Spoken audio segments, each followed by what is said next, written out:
네, 같이 하나님 말씀 보도록 그렇게 하겠습니다. 하나님 말씀은 출애굽기 19장입니다. 하나님 말씀 출애굽기 19장 9절에서 15절까지 말씀 보도록 그렇게 하겠습니다. 출애굽기 19장 9절에 15절 같이 읽습니다. 주님께서 모세에게 말씀하셨다. 내가 짙은 구름 속에서 너에게 나타날 것이니 내가 이렇게 하는 까닭은 내가 너와 말하는 것을 백성이 듣고서 그들이 영원히 너를 믿게 하려는 것이다. 모세가 백성이 한 말을 주님께 다시 아뢰었을 때 주님께서 모세에게 말씀하셨다. 너는 백성에게로 가서 오늘과 내일 이틀 동안 그들을 성결하게 하여라. 그들이 옷을 빨아 입고서 셋째 날을 맞이할 준비를 하게 하여라. 바로 이 셋째 날에 나 주가 온 백성이 보는 가운데에서 시내산에 내려가겠다. 그러므로 너는 산 주위로 경계선을 정해 주어 백성이 접근하지 못하게 하고 백성에게는 산에 오르지도 말고 가까이 오지도 말라고 경고하여라. 산에 들어서면 누구든지 죽음을 면하지 못할 것이다. 그러한 사람은 아무도 손을 대지 말고 반드시 돌로 치거나 활을 쏘아서 죽여야 한다. 짐승이든지 사람이든지 아무도 살아남지 못할 것이라고 일러라.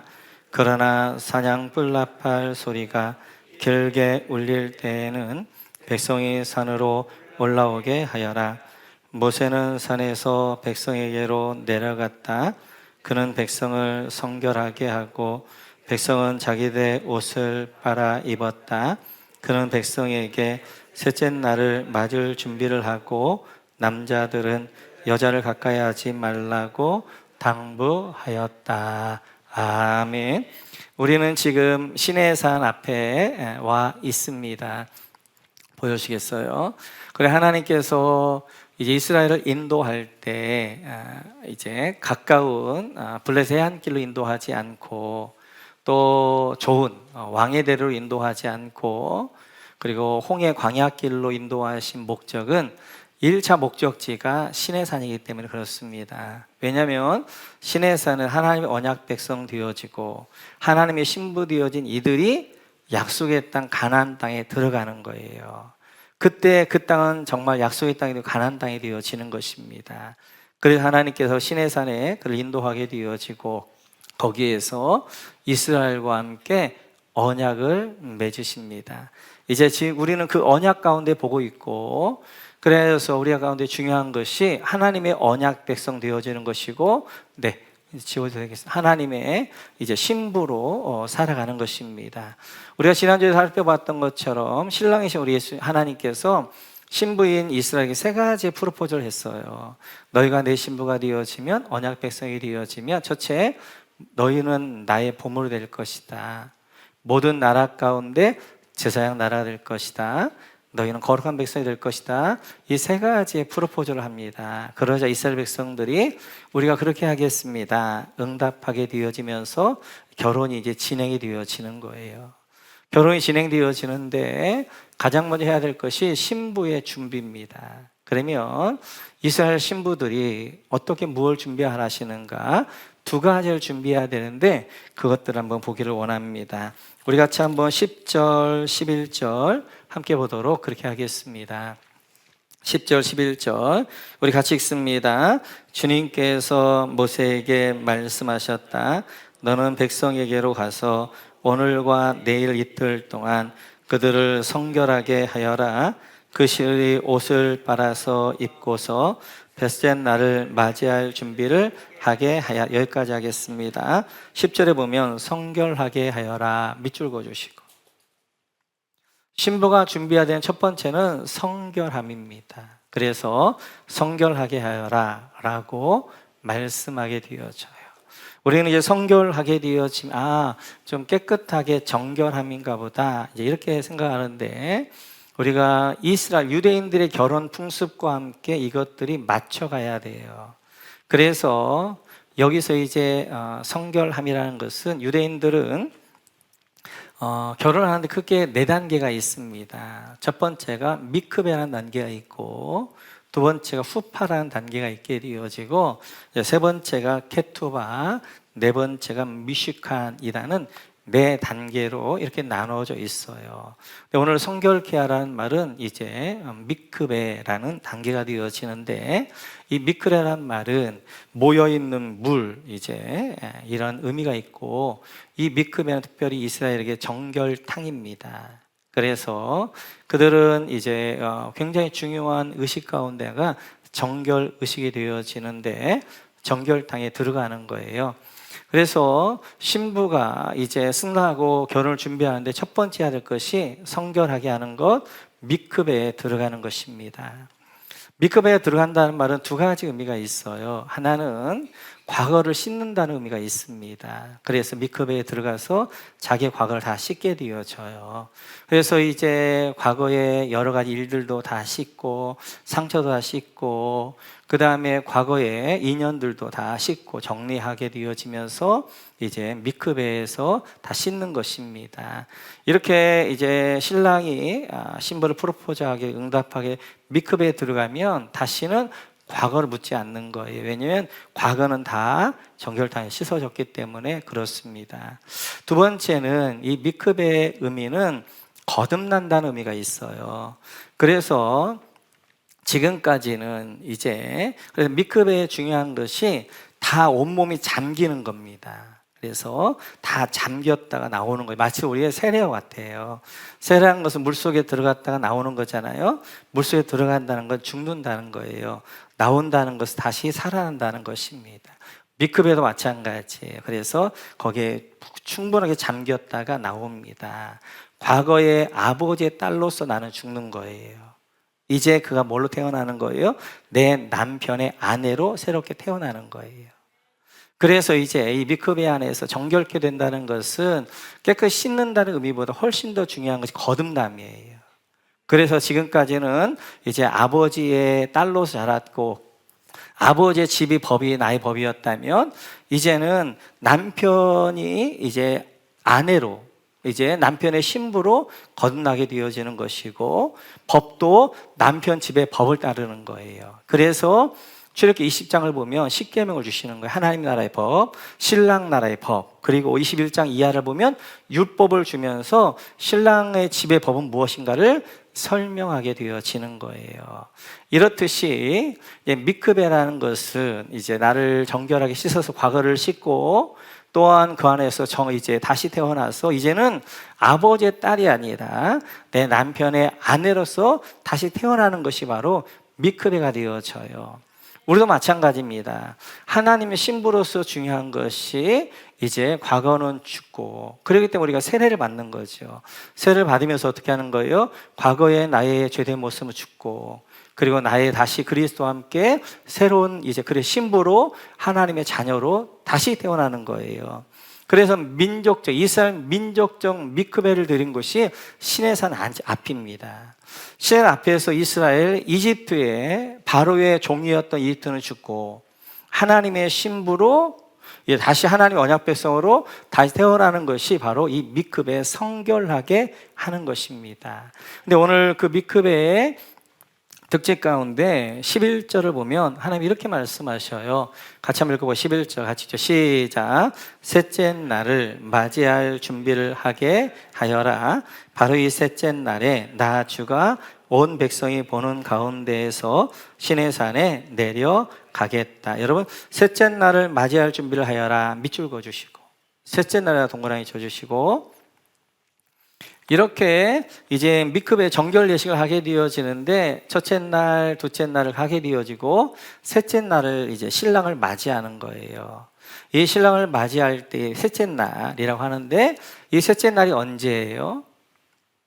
이것이 바로 예수님 십자가에 죽으시고 부활하신 날이 셋째 날입니다. 3일 만에 부활하셨던 것처럼. 그래서 우리 모두는 십자가에 나의 과거는 죽는 거예요. 그리고 그리스도와 함께 부활한 모습으로 새롭게 태어나는 것, 이것이 하나님의 신부가 되어지는 거예요. 그렇다면 십자가에 죽는다는 것은 그냥 나의 과거만 죽는 것이 아니라 나의 과거에 얽혀있던 많은 것들이 죽는 거예요. 그 가운데 하나가 이제는 과거의 세계관 가운데 있지 않는 거예요. 예수 믿기 전에 세상의 세계관, 그건 물질적 세계관이에요. 그 세계에 있지 아니하고 이제는 하나님 나라의 세계관, 영적 세계관 가운데 이제 나가는 거예요. 그래서 우리가 새로운 삶에서 7가지 가치관을 배웠는데, 중요한 것이 내가 어떤 세계관을 가지고 있느냐에 따라서 내 안에 가치가 달라지는 거예요. 예수 믿기 전에는 물질적 가치관을 가질 때는 물질이 가치가 있었단 말이에요. 그런데 예수 믿고 난 이후에는 영적 세계관 가운데 물질이 아니라 영적인 거, 영이 더 가치가 있게 되어지는 거예요. 그래 우리는 B급 안에 들어가서 거듭나야 되는데, 그 거듭난다는 것은 중요한 것이 가치관의 변화예요. 그래서 우리 안에 가치관이 변화돼야 되는데, 제가 볼 때 가장 중요한 가치관이 바로 하나님 절대주권의 가치관이에요. 세상에 있을 때는 세상은 가치관은 인과 응보적 가치관입니다. 인, 원이 있기 때문에 과, 결과가 있었다는 거예요. 그러나 하나님 나라의 가치관은 하나님의 주권 가치관이에요. 하나님의 뜻 가치관이에요. 뭐 원인이 없어도 결과가 있을 수 있는 거예요. 하나님의 뜻이 중요한 거예요. 뜻이 중요한 거예요. 그래서 세상의 모든 사람들은, 세상 사람들은 결과를 통하여서 뭐 어떤 원인이 있다고 생각하는 거예요. 이 원인 때문에 있던 결과가 일어났다고 생각하는 거예요. 그러나 하나님의 백성들은 하나님의 뜻이에요. 주권이에요. 하나님의 뜻이면 아무런 원인이 없어도 결과가 있을 수 있는 거예요. 이 싸움이 욥기입니다. 욥기. 욥기에서 욥이나 욥의 세 친구들은 인과 응보적 가치관에 갇혀 있는 거예요. 그러니까 지금 욥이 당하는 이 고난을 해석해내지를 못하는 거예요. 그 욥의 친구들은 이 인과응보적 가치관 가운데 이렇게 말합니다. 네가 이렇게 고난을 받는 걸 보니까, 이렇게 어려움 나가는 걸 보니까 네가 뭔가 죄를 지었으니까 이런 원인이 있기 때문에 이런 결과가 있는 거야 라고 계속해서 이야기하는 거예요. 그런데 욥도 인과응보적 가치관 가운데 아무리 자기를 돌아봐도 이렇게 벌을 받을 만큼 자기가 죄를 지은 게 없거든요. 하나님, 내가 이렇게 벌을 받을 만큼, 이렇게 고난을 받을 만큼 죄를 지은 게 없는데 왜 나에게 이런 고난이 있습니까? 라고 이야기하게 되어지는 거예요. 그래서 욥의 고난을 해석을 못 해내요. 욥도 마찬가지고 욥의 세 친구도 마찬가지고. 그때 하나님이 욥기 38장을 보면 나타나셔서 이렇게 묻습니다. 같이 한번 볼까요? 같이죠. 시작. 이제 허리를 동이고 대장부답게 일어서서 묻는 말에 대답해 보아라. 내가 땅에 기초를 놓을 때에 네가 거기에 있기라도 하였느냐? 네가 그처럼 많이 알고 내 물음에 대답해 보아라. 누가 이 땅을 설계하였는지 너는 아느냐? 누가 그 위에 측량줄을 띄웠는지 너는 아느냐? 그래서 38장 49에 계속 하나님은 창조를 가지고 설명을 하는 거예요. 창조에 계속 이야기하는 거예요. 창조란 원인이 없이 결과가 나타난 거란 말이에요. 무에서 유가 창조된 거란 말이에요. 그래서 이제 욥과 그 친구들은 뭔가 원인이 있어야 결과, 과가 있다고 생각하는 거예요. 근데 하나님이 이야기하는 거예요. 이 땅에 이러한 모든 일들은 인과응보가 아니라 하나님의 절대 주권이다. 주권이다. 아무것도 없었지만 하나님이 말씀하시자 우주가, 하늘과 바다와 땅이, 사람이 생기게 되어지는 거예요. 원인이 없이 결과가 있게 되어지는 거예요. 그러나 세상은 하나님을 인정하지 않기 때문에, 그 하나님의 뜻과 절대주권을 인정할 수가 없기 때문에 인과응보로 설명할 수밖에 없어요. 그래서 모든 종교가, 모든 사람들이 인과응보예요. 인과응보. 그래서 이제 어떤 걸 하게 되면 어떤 결과가 있게 되어진다는 것이고, 그래서 세상의 창조도, 이제 세상에 만드는 거 마찬가지, 빅뱅도 마찬가지잖아요. 원초 물질이 있었는데 그것이 고밀도 가운데 그것이 이제 빵 터지면서 빅뱅의 우주가 만들어졌다는 거예요. 그리고 우리 기독교는 원인이 없어요. 무에서 하나님이 말씀하시자 이 땅이 만들어진 거란 말이에요. 세상의 구원관도 마찬가지예요. 뭔가 원인이 있어야 되는 거예요. 내가 선하든지 내가 해탈을 하든지 내가 뭘 해야 구원을 받는 거예요. 그러니까 기독교의 구원은 내가 한 것이 없이, 내가 아무것도 안 했는데 하나님의 절대주권과 나를 선택해 주시고 택정하여 주셔서 하나님의 자녀를 부르셔서 구원을 받는 거란 말이에요. 이렇듯이 세상의 가치관은 인과응보적 가치관이에요.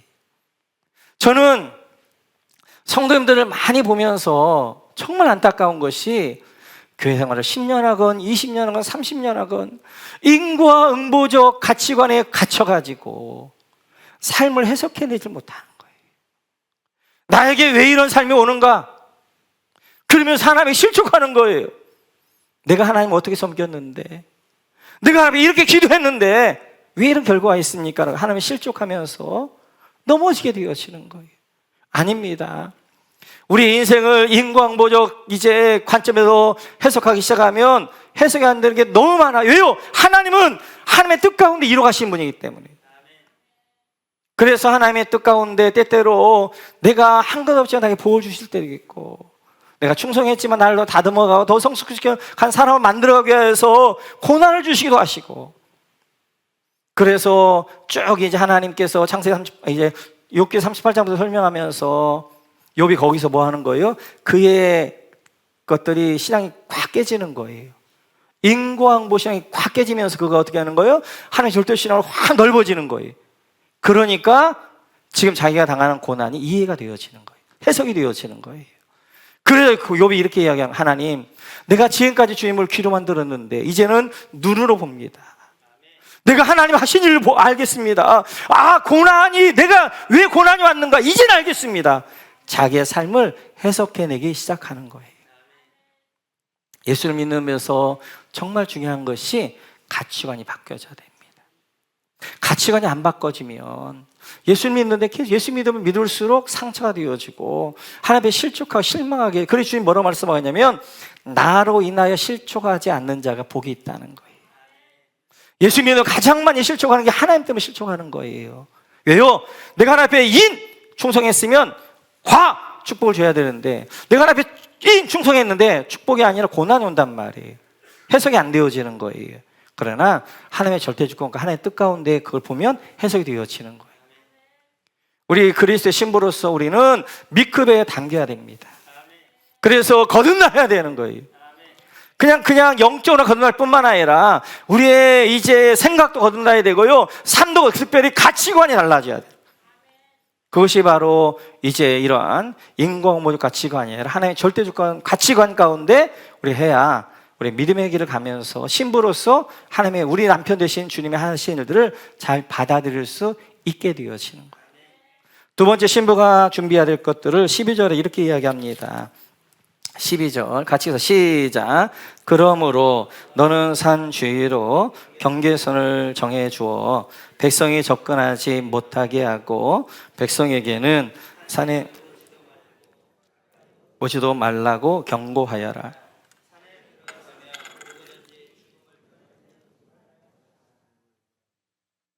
아멘. 여러분, 이 12절에 보면 경계선을 정해 주어 백성이 접근하지 못하게 하고, 밑줄 그어주시고요. 경계선, 선을 지키라는 것입니다. 그래서 신부가 해야 되는 두 번째 준비는 선을 지키는 거예요. 뿐만 아니라 21절에 구체적으로 이렇게까지 말씀하십니다. 같이 읽죠. 시작. 주님께서 모세에게 말씀하셨다.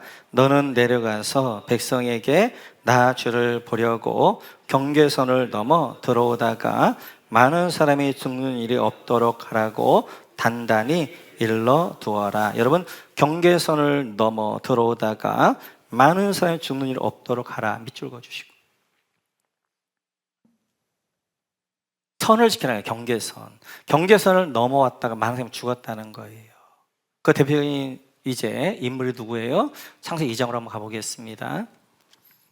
같이 읽죠. 시작. 주 하나님이 사람에게 명하셨다. 동산에 있는 모든 나무의 열매는 네가 먹고 싶은 대로 먹어라. 그러나 선과 악을 알게 하는 나무의 열매만은 먹어서는 안 된다. 그것을 먹는 날에는 너는 반드시 죽는다. 하나님이 에덴원을 창조하시고 여기는 모든 동산을 다 먹으라는 거예요. 단 하나 하나님께 선을 그어 놓으셨어요. 선악과는 먹지 말아라. 그걸 먹는다 죽는다. 하나님의 선을 넘어오지 말아라 라고 말씀하시는 거예요. 이 선악과라는 건 뭐예요? 하나님은 창조주이고 나는 피조물입니다. 하나님은 나의 왕이시고 나는 하나님의 백성입니다 라는 경계선이란 말이에요. 선을 넘지 말라는 거예요. 그런데 어떻게 하는 거예요? 이제 사단은 자꾸 미혹하는 거예요. 선을 넘으라는 거예요. 그래서 아담에게, 하와에게 너 저거 먹으면 하나님같이 돼 라고 미혹하게 되어지니까 아담과 하와가 선을 넘어버려요. 그래서 선악과를 먹었다 결국 하나님 말씀하신 것처럼 죽음이 오게 되어지는 거예요. 이제 신부로서 중요한 것이 선을 넘지 않는 것입니다. 경계선을 지키는 거예요. 그래서 유대인의 풍습과 결혼 풍습과 두 번째 단계가 후파라는 단계예요. 후파.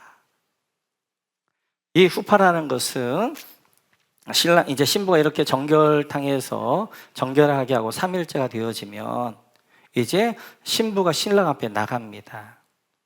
나갈 때 베일을 가리고 나가요. 이게 소를 이렇게 딱 쓰고 나갑니다.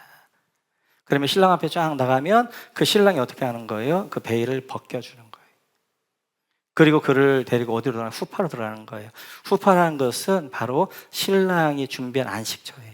그래 들어가게 되어지는 거예요. 결혼 예식에서 절대적으로 선을 넘지 말아야 할 것 가운데 하나가 신부가 베일을 자기가 까고 하면 안 된단 말이에요.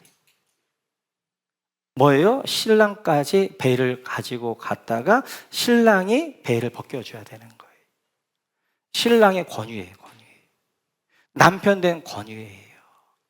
그래서 이제는 나는 아버지의 딸로서 난 죽었고, 이제 신랑의 아내가 되어질 때 그 권위가 아버지 누구에게 넘어가는 거예요? 신랑에 넘어가는 거예요.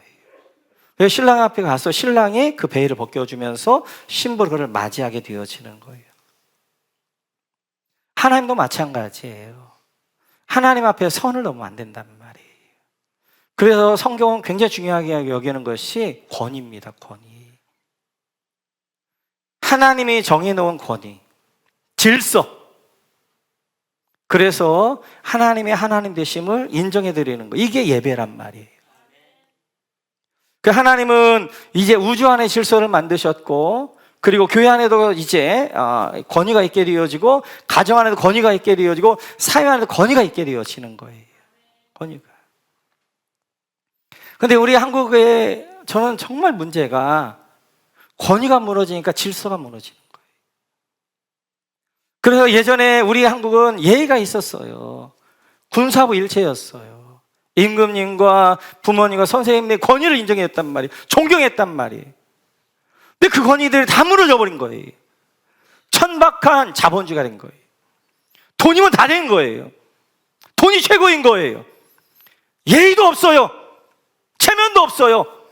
돈이면 모든 결정들을, 천박한 자본주의는 돈이 모든 것들을 좌지우지하는 것, 돈이 결정하는 것, 이게 천박한 자본주의예요.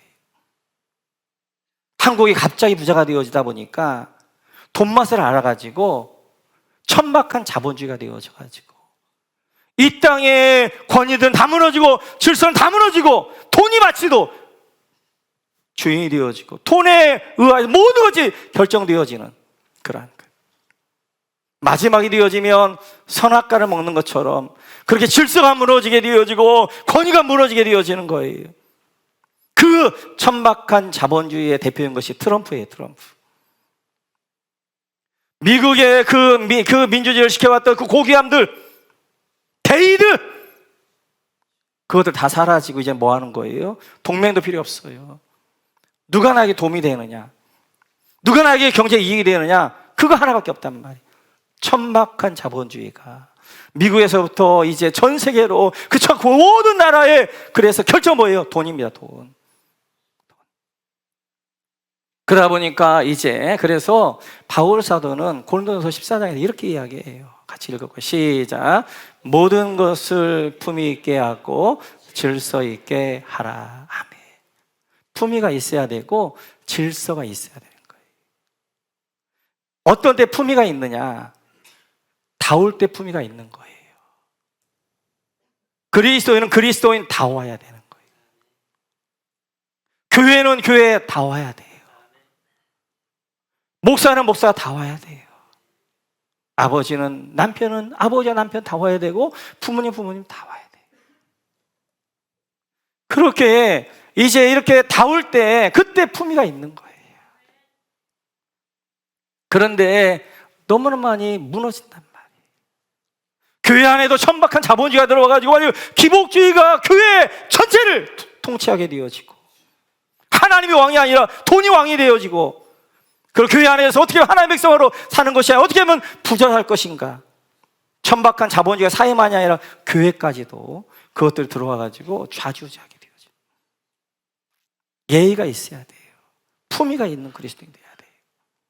그리스도인이 다 와야 돼요. 꼿꼿해야 돼요.